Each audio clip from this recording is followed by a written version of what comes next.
Here we go. Have you ever watched a video on YouTube and wanted to grab the transcript and convert it into something that you could look at later on? Well, I'm going to show you how using a command line tool called Fabric AI.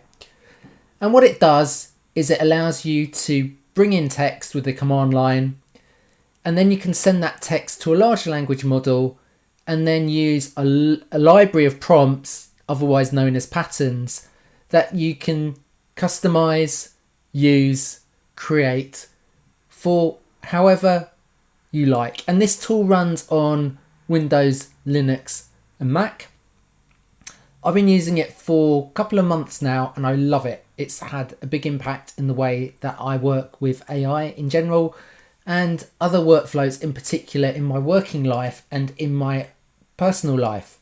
So everything from journal taking to watching videos to things I do at work, such as summarising transcripts of meetings with customers. I've been using Fabric AI quite extensively for a little while now. Now I'm going to show you the project page. There's a GitHub run by somebody called Daniel Miesler who's made this available. I think it's open source. I'm not going to go through the whole process about how to set it up. You do need to be a little bit comfortable with using the command line. It's not very hard to use if you've got some familiarity and comfort. I'm not going to show you how to install it or configure it so it plugs into your large language models, but just to let you know that you can bring in API keys for OpenAI, Azure if you're using company-based data, Google Gemini, Grok, even locally hosted models. I'm sure there are others that you can plug into as well. Now the documentation gives you very, very good detailed step-by-step instructions, examples about how to get it working. It runs on top of Go. But what I'm going to show you is how we can take a YouTube video, in this case, a tutorial about iOS Siri shortcuts for beginners. And what I'm going to do is I'm going to grab this web address and I am going to run it on my command line terminal. Now I'm using Linux Mint. It could just as easily run on any other platform. And first of all, having installed it, we type in fabric -y and then we put in the web address. Now I'm going to use the pipe symbol, so I'm going to take the output of that command, which is the transcript, and then I'm going to send it to Fabric again, and this time I'm going to send it via a prompt that I created myself. But there is a library of about 150 different prompts or patterns that are made available. So one of the flags we want is -s for stream, so we can see the data as it like a teletype output, P for pattern, and then the name of the pattern that we want.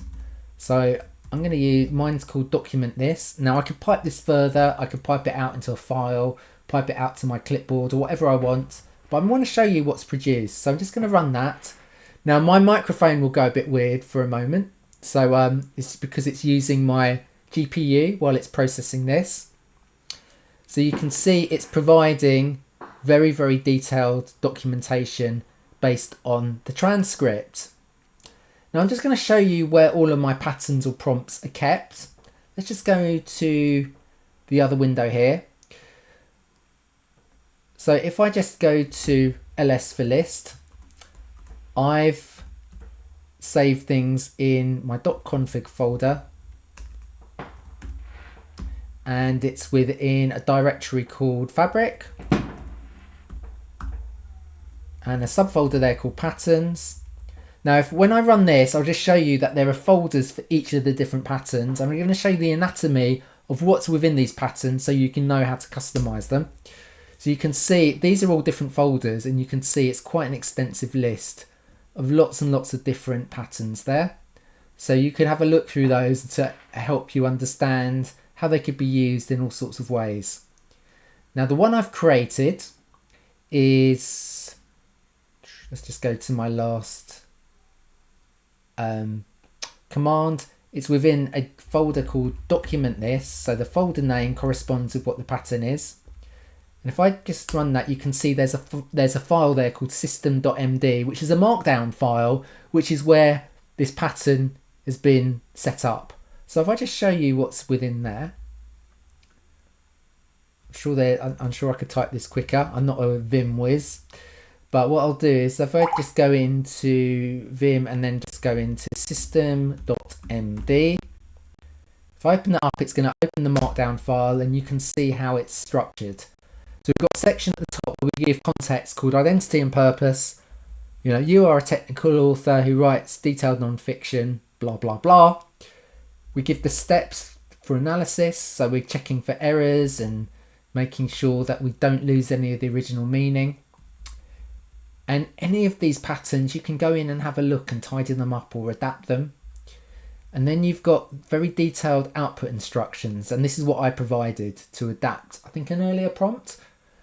And then you can see I want the first line to be a title, in less than 10 words. Fix all grammar mistakes. I want it in UK English. I want each section to be a markdown title in heading 2. So I want it to be written in the third person. Now I'm sure somebody could go through this and make it even better. And in fact, I could even give my prompt and I could send that through a large language model and then use that to refine and improve that even further. You might be able to see my 15-year-old son. I think he's won a game on his computer. You hear him in the background. Right, so that's what the prompt looks like. I'm going to show you one more thing before I end the video. Let's just close that. To configure Fabric, you've got this Fabric setup. That's where you start defining, bringing in API keys for various models. And that you can do things like, one thing you have to provide your YouTube key in order to grab the transcripts, an API key and their instructions in the project to show you how that works. And we can set up a default model that we use. The other thing I'm going to show you is normally once you set up your own patterns, you can use this command fabric-u, and what that does is it downloads the patterns from the GitHub project and it populates my Fabric install. So that's it for today. I will make another video in the next few days. And I'm going to show you how I use Fabric AI on my iPhone. So I'm on my phone, I get a video that I like, I want to summarize it or create a document from it. And then I push that over to my Raspberry Pi where I've got Fabric AI installed. And then what it does is it does all the Fabric processing and then it saves the results into my Obsidian Vault. And I get a lovely summary that I can then look at later on. I also use it for other things like taking a transcript when I speak into my phone and then it tidies it up and it adds that into my Obsidian Vault as my diary for the day. So if you like what you've seen, please comment. Please like, please subscribe and look out for a video in the next few days where I'm going to explore further uses of Fabric AI and other workflows that make life more fun. Okay, bye for now. Enjoy your evening.